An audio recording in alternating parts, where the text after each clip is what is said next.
se a Branca de Neve e outras princesas fossem pessoas reais? Ah, minha gente, se tem uma coisa que a Disney nunca prometeu, claro, foi compromisso com a precisão histórica. E tá tudo bem, porque se a gente quisesse fatos, a gente ia pro History Channel.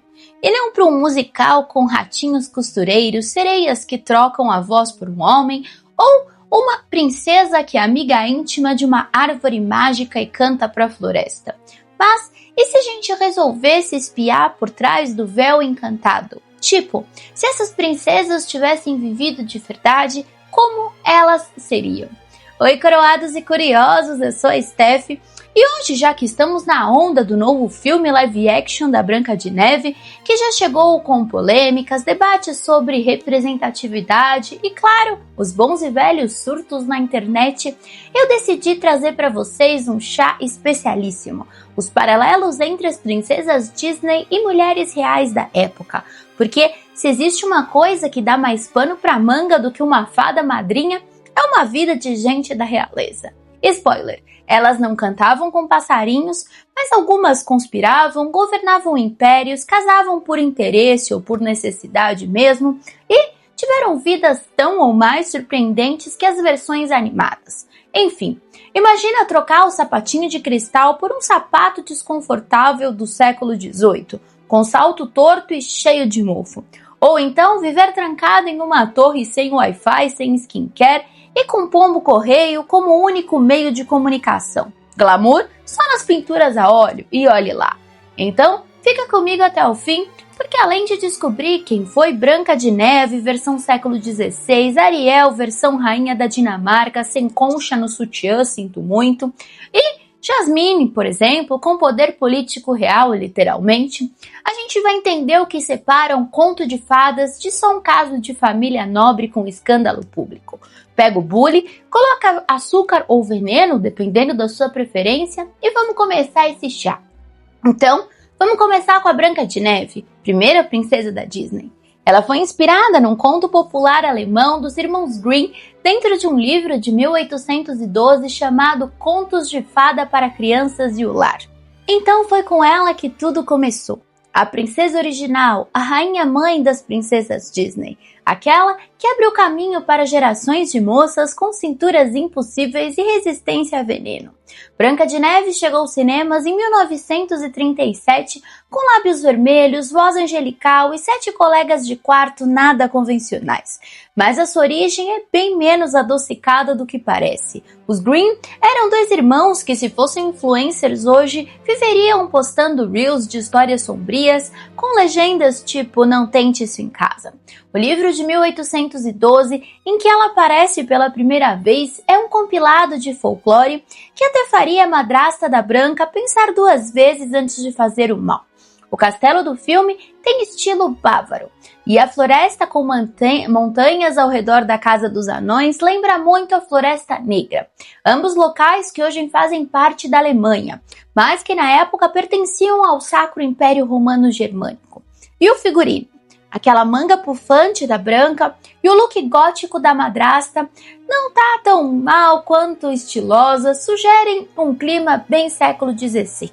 Uma Europa cheia de véus, cruzes e roupas, com mais estrutura do que muita obra pública. Nada de minimalismo, viu? Era volume, renda, bordado e uma paleta dramática. Esse cenário todo, de florestas sombrias a castelos de contos, encaixa-se direitinho na vibe da Baviera da época. Branca de Neve era filha de um rei e uma rainha, e é perseguida por sua madrasta até ser salva por um príncipe. O enredo você já conhece. Menina linda, madrasta surtada, assassinato disfarçado de brunch saudável e um beijo de ressuscitação assinado por um completo desconhecido. Isso hoje seria true crime com denúncia no TikTok. Mas naquela época era o ápice do romantismo. Afinal, quem nunca sonhou com um beijo sem consentimento vindo de um homem armado num cavalo branco? Bem, espero que ninguém.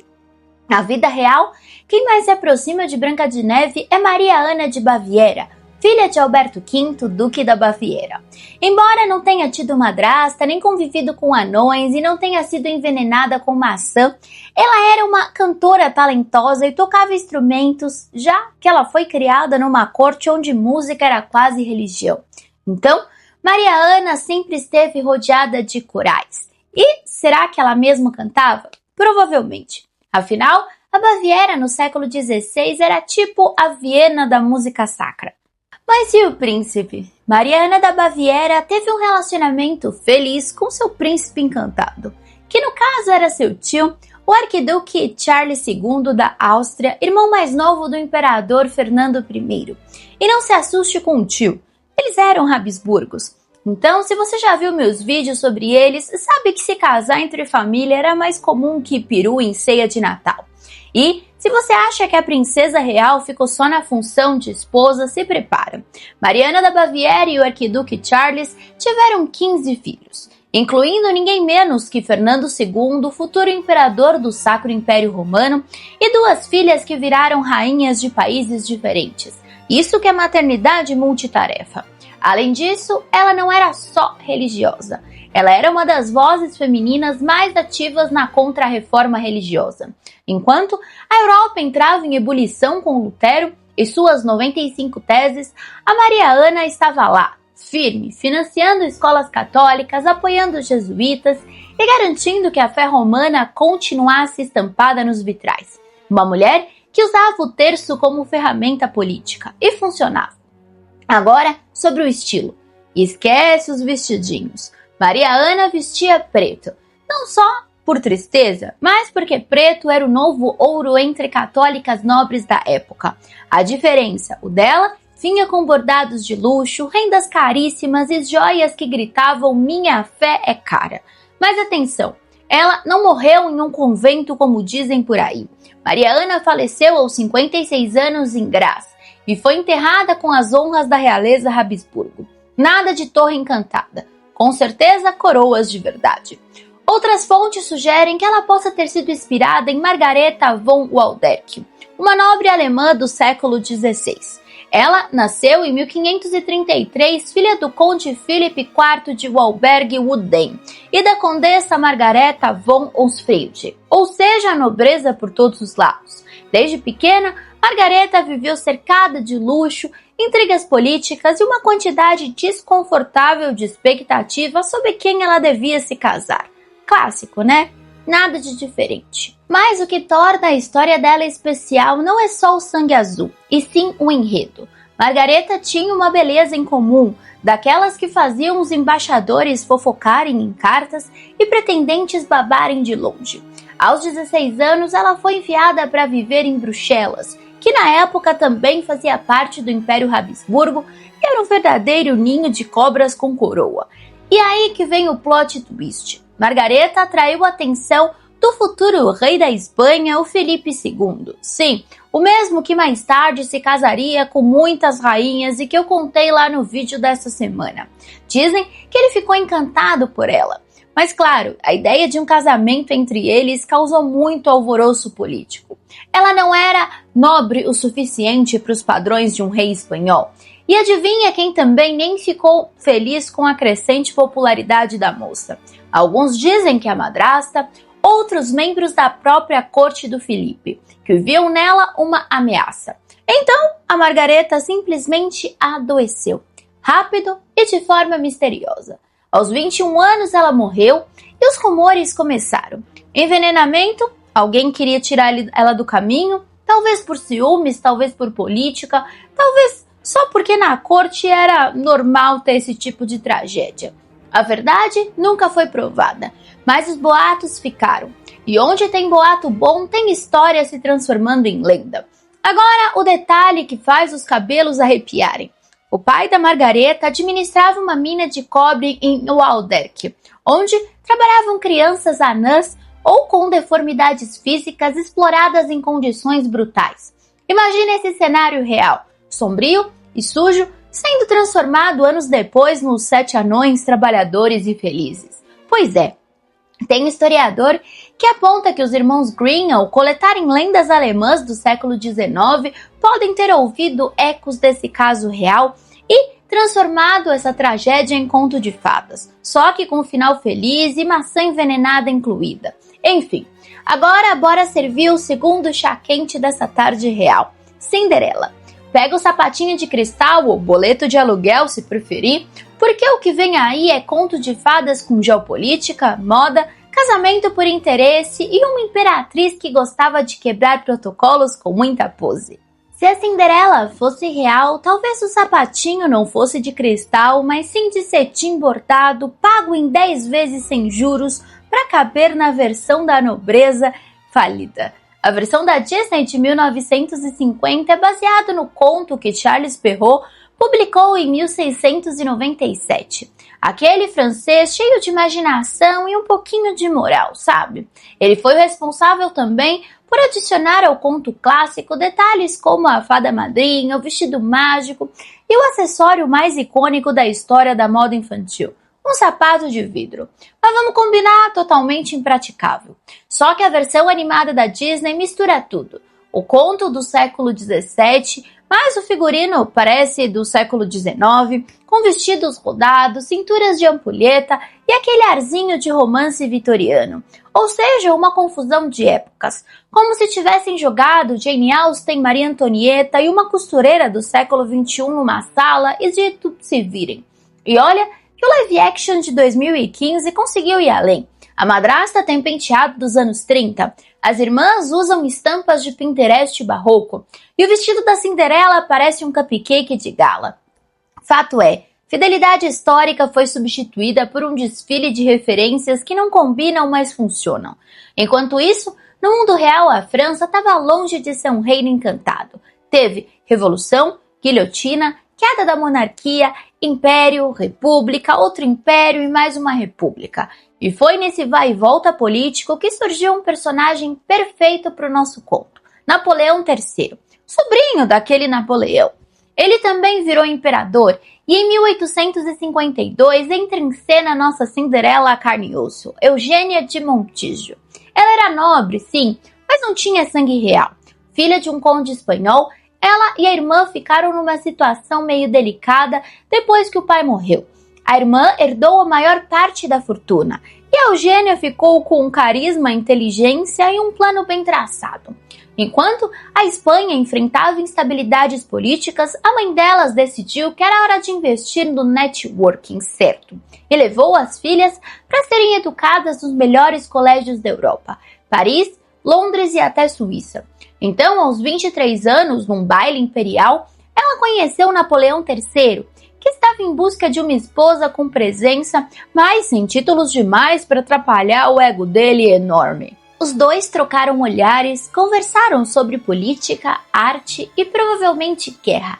E ele ficou completamente encantado. O império inteiro ficou chocado. Ele podia ter se casado com uma princesa de sangue azul, daquelas com pedigree europeu, mas escolheu a Eugênia.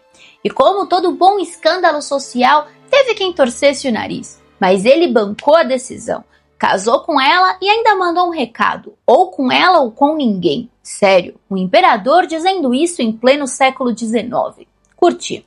Juntos, eles tiveram um filho, o príncipe Napoleão Eugene. E enquanto o marido comandava o império, a Eugênia não ficou bordando em silêncio. Ela se tornou uma das mulheres mais influentes da Europa. Virou ícone de moda, patrocinadora das artes e defensora das mulheres. Foi ela que trouxe de volta o corset apertadíssimo como símbolo de poder e elegância e influenciou os salões com o famoso estilo Eugênia. E quando achou que estava pouco, ainda opinou em questões políticas. Inclusive, ela apoiou a decisão do marido de declarar guerra à Prússia, acreditando que isso garantiria o futuro de seu filho como herdeiro da França. Pois é, o plano era bom, a execução nem tanto.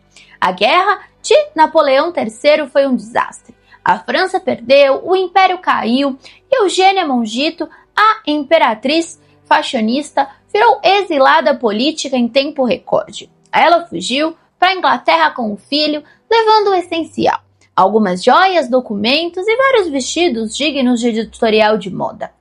Lá, ela foi acolhida pela rainha Vitória, com quem manteve uma amizade verdadeira. Elas trocaram cartas, visitaram os filhos juntas e tomaram chá reclamando dos homens na política. Só que o golpe mais duro veio depois. Anos depois, o filho dela, o tal herdeiro que ela queria proteger, foi morto na guerra Anglo-Zulu na África. Eugênia então entrou em um luto profundo, afastou-se da vida pública e passou a viver com discrição e muita dor guardada. Mas ela viveu até os 94 anos. Sobreviveu a 2 impérios, a uma guerra, à morte do marido e do filho e terminou os dias como uma das últimas testemunhas vivas da velha Europa. Morreu em Madrid em 1920, com o título de imperatriz ainda brilhando na memória de todos. Porque tem princesa que dança com ratinhos e tem imperatriz que dança com a história, de salto alto e sem perder a pose. Então, bora continuar esse baile com ela. A musa do sono profundo, do vestido que muda de cor e do primeiro beijo polêmico da animação clássica. Nossa próxima princesa é aquela que literalmente dormiu enquanto o mundo girava. Aurora, a Bela Adormecida. O filme foi lançado em 1959 com uma estética de conto de fadas medieval misturada com balé russo e arquitetura gótica para ninguém botar defeito. A história é baseada também no conto escrito por Charles Perrault em 1697. Aquele que adorava incluir lições de moral como brinde no final das tragédias, que eu já comentei. E ele também foi o responsável, então, por transformar uma maldição de 100 anos de sono em algo supostamente romântico. Vai entender. No filme, o príncipe Philip solta a informação que a história se passa no século XIV. Mas aí você olha para as damas da corte, usando aqueles chapéus pontudos, os renins, para quem ama uma curiosidade fashion, que só começaram a aparecer por volta de 1430. Ou seja, a Disney errou o século por uns bons 100 anos, mas tudo bem. O importante é que visivelmente estamos na Idade Média. Cabelos altos, véus ao vento e uma floresta que parece cenário de clipe da Lana Del Rey. E sobre onde tudo isso acontece? A princesa tem o nome Brian Rose, que é uma flor comum na Inglaterra. Mas também temos o hino nacional francês tocando como trilha sem pedir licença. E o clássico símbolo da realeza francesa, a flor de lis, também aparece no filme. Então a resposta é, talvez França, talvez Inglaterra, talvez um lugar encantado que foi colonizado por ambos. O fato é que existem 2 reinos na história, o da Aurora e do príncipe Philip. E olha, a ideia de unir 2 reinos por meio de casamento real tinha precedentes, a gente sabe. Enfim, no início dos anos de 1400, a França estava mergulhada até o pescoço na Guerra dos 100 Anos contra a Inglaterra. E sim, essa guerra durou tanto tempo que dava para nascer, viver, casar, ter filhos e morrer sem ver o fim. E foi nesse caos que surgiu Catarina de Valois, filha do rei francês Charles VI, que achava que era feito de vidro, literalmente. Mandava colocar almofadas ao redor do corpo com medo de quebrar. Mas claro, como boa princesa, ela foi usada como peça-chave num tratado que pretendia selar a paz entre 2 reinos. Em 1420, a Catarina de Valois se casou com Henrique V da Inglaterra. Eles se encontraram, se casaram com todo o esplendor possível e ela foi coroada rainha da Inglaterra em Londres. Pouco depois, o Henrique voltou às batalhas da França e morreu 2 anos depois de desinteria. Ou seja, caganeira. Cagou até morrer. E pior, ele nunca chegou a conhecer o filho, Henrique VI, que nasceu em 1421 e virou rei enquanto ainda usava fraldas. Literalmente um bebê no trono, o que sinceramente não é tão diferente de alguns líderes de hoje. Esse teve problemas psiquiátricos, desencadeou a Guerra das Duas Rosas, mas isso é tópico para outro chá. Enfim, Catarina, agora viúva aos 21 anos, foi discretamente afastada da vida política. O parlamento até aprovou uma lei dizendo que ninguém podia se casar com a rainha viúva sem a permissão do rei e do conselho real. Ou seja, um baita não se case de novo, só que a Catarina de Valois não estava nem aí. Ela começou um relacionamento secreto com Owen Tudor, um galês que trabalhava como mordomo da casa real. E esse affair rendeu. Eles tiveram pelo menos 6 filhos, incluindo Edmund Tudor, pai de ninguém menos que Henrique VII, o fundador da dinastia Tudor. Aquele que já tem vídeo aqui explicando que ele foi o azarão que conseguiu a coroa da Inglaterra. sabe? O pai do bifão Henrique VIII. Ou seja, aquela soneca da Aurora da Disney não é nada perto do cochilo histórico que levou uma nova linhagem na Inglaterra. A Catarina morreu em 1437 aos 35 anos. A causa exata da morte não é confirmada, mas há indícios que tenha sido após o nascimento de seu último filho. No fim das contas, essa bela adormecida da vida real pode não ter tido fadas madrinhas, mas teve um legado real, um romance clandestino e um impacto histórico que atravessou os séculos, mesmo dormindo literalmente no ponto por um bom tempo. Agora, o próximo chá vem direto do fundo do mar, com tritões, colonizadores, lendas africanas e uma princesa que trocou a voz pelo amor, ou por uma baita crise de identidade, vamos ser sinceras. Ariel, do filme A Pequena Sereia, de 1989, foi a primeira princesa da Disney em 30 anos. O enorme sucesso do filme marcou o início da chamada Renascença Disney e abriu caminho para outras princesas. Mas os criadores não sabiam disso na época. Fazer um novo filme de princesa era arriscado. Afinal, quem ia apostar em uma garota ruiva, metade peixe, que colecionava garfos e fazia um trato com uma lula gigante para sair do mar? Eles achavam que isso ia dar certo? Não, mas deu. E como deu? Ariel foi o comeback triunfal das princesas, agora mais teimosas, mais dramáticas e com menos paciência para obedecer pai mandão. Por isso, os animadores misturaram elementos que já tinham funcionado nas primeiras princesas, além de focarem bastante na estética dos anos 80, em vez de retratar com precisão uma cultura ou época específica. Por isso, localizar e datar Ariel é um verdadeiro desafio. Você bate o olho no filme e diz Europa, Caribe, Grécia. É tipo lugar que tem castelo, tritão, caranguejo com sotaque jamaicano e sereia que dança no rochedo. O GPS da Disney nesse filme tá mais perdido que a voz da Ariel depois do contrato com a Úrsula. Enfim, a história foi inspirada em A Pequena Sereia, escrita em 1837 por Hans Christian Andersen, que era dinamarquês. Por isso, muita gente considera que Ariel viveria na Dinamarca nos anos de 1830. O príncipe sem nome no conto original recebeu o nome de Eric na versão Disney, um nome escandinavo comum. Só que vamos ser honestos, o príncipe Eric parece mais das águas mornas no Mediterrâneo do que nórdico de casaco pesado. Aquele cabelo, aquele bronze, aquele barco, se olha para ele e pensa, Sardenha, não Copenhague. Mas o reino do príncipe Eric no filme parece muito mais com o Mediterrâneo e muitos dos amigos marinhos da Ariel, incluindo Sebastião com seu sotaque caribenho, indicam que a ambientação podem ser nas águas quentes do Caribe. E se Ariel tivesse mesmo nadando por ali, o cenário seria muito mais tenso do que parece. O visual acinzentado e frio do Mar do Norte não teria o mesmo impacto visual então no cinema. Então, na versão live action de 2023, Ariel foi colocada claramente no Caribe. Nenhuma ilha da região tinha monarquias próprias naquela época, mas no início dos anos de 1800, o Caribe ainda vivia o impacto do comércio de escravizados. Um tema que o filme evita abordar.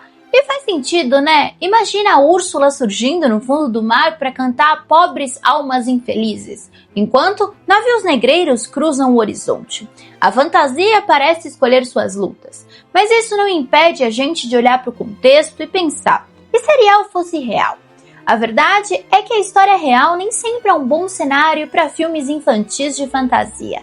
Seja qual for a nação escolhida para o príncipe Eric, o fato da Ariel ser interpretada pela Hailey Bailey faz sentido historicamente. Lendas de sereias existem desde a antiguidade em regiões da África, Ásia e Europa. Ao longo da costa oeste africana e no Caribe, há relatos de espíritos aquáticos chamados Mami-Wata, que atraem marinheiros para a morte. No Zimbábue, acredita-se que cada lago ou rio abriga um ninju, espírito que pode ser bondoso ou vingativo. Ou seja, a sereia, como símbolo feminino místico, sempre viveu sendo perigosa e, assim, feminina. E não tem cor de pele padrão, então. Os príncipes dinamarqueses, em 1800, costumavam servir na marinha.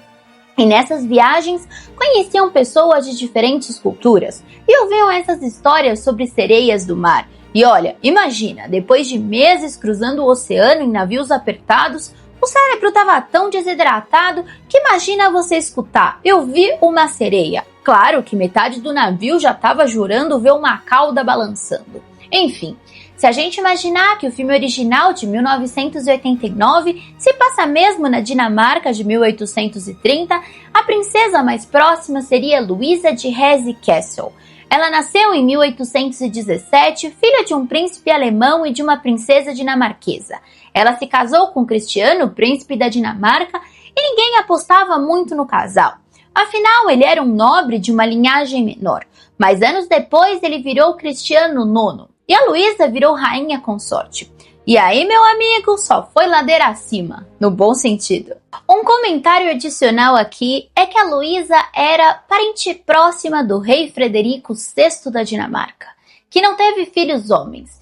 E ela, então, poderia assumir o trono. Mas na época não podia, porque a mulher, no século XIX, não herdava nem o nome completo. Então, por isso, o marido dela acabou sendo o sucessor e ela se tornou a rainha da Dinamarca. Enfim, a Luísa de Hesse-Kassel criou seus 6 filhos com muita praticidade. As meninas aprendiam a cozinhar e costurar suas roupas e os meninos iam para a marinha. E sabe quem visitava frequentemente eles? Hans Christian Andersen, o autor da Pequena Sereia. Sim, ele mesmo. Sentava com as crianças, contava histórias e provavelmente se inspirava nelas para criar os contos que a gente conhece hoje.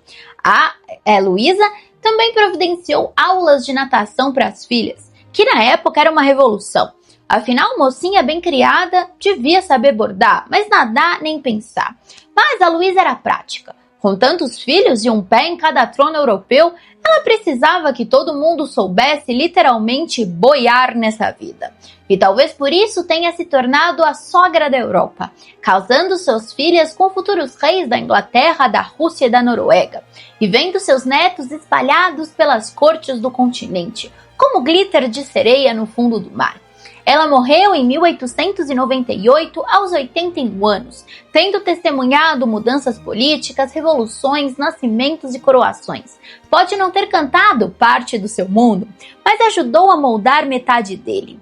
Agora a gente sai dos mares e desembarca direto na costa da Virgínia, onde a história é real e os conflitos são bem densos. E a Disney? Bom, pegou um caso colonial e tentou transformar em um musical romântico com um guaxinim fofo. Mas aqui a gente conta como foi de verdade, porque nossa próxima princesa é Pocahontas e o babado é pesado. Pocahontas é a única princesa da Disney baseada em uma pessoa real da história, embora o filme de 95 tenha deturpado fortemente os fatos e a cultura indígena. E quando eu digo deturpado, eu tô sendo gentil, porque romance com John Smith? Fanfic. E aquela cena da colina com o cabelo esvoaçando ao vento? Lindo! Mas tão real quanto um guaxinim sendo conselheiro espiritual. Na vida real, a Pocahontas era filha de Warumseacão, também conhecido como Chefe Pocahontas, um dos líderes mais influentes da Confederação Pocahontas, um conjunto de tribos indígenas que viviam na região que os colonizadores ingleses nomearam como Virgínia. Ela era amada pelo pai, sim, mas não estava na linha de sucessão. E sabe por quê? Os Pocahontas seguiam a herança matrilinear, ou seja, os herdeiros do chefe não eram seus filhos, mas os filhos das irmãs dele. Quem diria que até nas aldeias pré-coloniais as tias tinham todo esse poder, hein? As mulheres de status elevado entre as Pocahontas usavam aventais de couro de veado e se enfeitavam com tatuagens e joias feitas de conchas, muito antes das blogueiras descobrirem colares de búzios. O nome Pocahontas era na verdade um apelido, que significava brincalhona ou alegre. Seu nome verdadeiro era Amonute, e dentro da família era chamada de Matoaka. Em 1608, quando os ingleses já estavam estabelecidos no forte de Jamestown, o capitão John Smith escreveu sobre ter conhecido Pocahontas, que na época teria 10 ou 12 anos. Então, se você ainda estava torcendo por um romance Disney, guarda seu arco e flecha. Eles não tiveram nenhum envolvimento amoroso. E sobre ela ter salvo a vida dele de uma execução, Muitos historiadores acreditam que ele tenha mal interpretado um ritual de iniciação da tribo, ou exagerado um pouquinho, ou um montão, na hora de escrever suas memórias. O John Smith era ótimo em se autopromover. Se ele tivesse Instagram, o feed seria selfies em preto e branco com legenda sobrevivente. Na adolescência, a Pocahontas possivelmente se casou com um guerreiro chamado Cocum, com quem teve uma filha. Mas o clima entre ingleses e os Pocahontas foi rapidamente azedando, até explodir em conflitos violentos. Durante esse período, os colonizadores sequestraram a Pocahontas e a mantiveram em cativeiro por mais de um ano. Enquanto prisioneira, ela aprendeu inglês, foi batizada cristã com o nome de Rebecca e em 1614, com cerca de 18 anos, se casou com um plantador de tabaco chamado John Rolfe. Esse casamento foi considerado estratégico. Ajudou a selar uma trégua entre os ingleses e os nativos americanos, conhecida como Paz de Pocahontas. E sim, ela virou símbolo de integração. Mas vale lembrar que tudo isso aconteceu enquanto ela ainda era refém. Confortável? Nem um pouco. Em 1616, a Companhia da Virgínia, então, decidiu levar a Pocahontas para Londres, junto com o marido e mais 11 indígenas, para fazer propaganda. Mostraram a ela a corte como um exemplo vivo de selvagem civilizada e convertida. Uma campanha de imagem tipo, olha como o colonialismo funciona. Ela foi apresentada ao rei James I, a rainha da Dinamarca, e participou de um baile no palácio de Whitehall. Os ingleses se fascinaram por ela, enquanto torceu o nariz para John Rolfe, um simples colono casado com uma princesa exótica. Pouco depois, em 1617, a família dela embarcou num navio de volta à América, mas a Pocahontas adoeceu gravemente ainda no rio Tâmisa. Não se sabe a causa exatamente. Pode ter sido tuberculose, disenteria ou pneumonia. Mas ela morreu antes de zarpar, com 21 anos. Ela foi enterrada na igreja de São Jorge, em Gravesend, Inglaterra, e lá existe até hoje uma estátua em sua homenagem. John Rolfe voltou para Virgínia com seu filho pequeno Thomas, e os descendentes de Pocahontas incluem a ex-primeira-dama dos Estados Unidos, Edith Wilson, e a senadora Jeanne Chalin. E você achando que sua árvore genealógica era movimentada. A história real, então, da Pocahontas é complexa, dolorosa e muito mais interessante do que o romance açucarado da Disney. Ela foi sequestrada, forçada a se adaptar, virou peça diplomática e morreu longe de casa, jovem demais. Mas isso não anula o impacto cultural que ela teve. Mas reforça que princesas reais às vezes não têm finais felizes e não cantam com salgueiros mágicos, porque tem princesa que quebra tradições com coragem e tem princesa que é usada como símbolo, mas viveu como sobrevivente. E com isso a gente encerra a primeira parte da nossa jornada das princesas da Disney versus princesas da vida real. Já deu pra ver que por trás de cada conto de fadas existe uma mulher de verdade, com menos glitter, mais tensão e bem mais impacto histórico do que a gente imagina. Mas calma que o baile ainda não acabou. Tem muito mais princesas pra falar, mas gente, ontem eu fui no Lollapalooza no festival e meu pescoço nem se mexe. Enfim, no próximo vídeo a gente vai continuar com mais princesas que merecem lugar em destaque da história. Tem princesa que fala com objetos de casa e se casou com um animal, princesa guerreira, navegadora mitológica, cozinheira que virou rainha e uma com poderes congelantes. Então separa o bule e o cobertor, porque o próximo chá vem quente, mesmo com neve no caminho. E eu espero que você tenha gostado desse vídeo. E se você ainda não se inscreveu no canal, essa é sua deixa.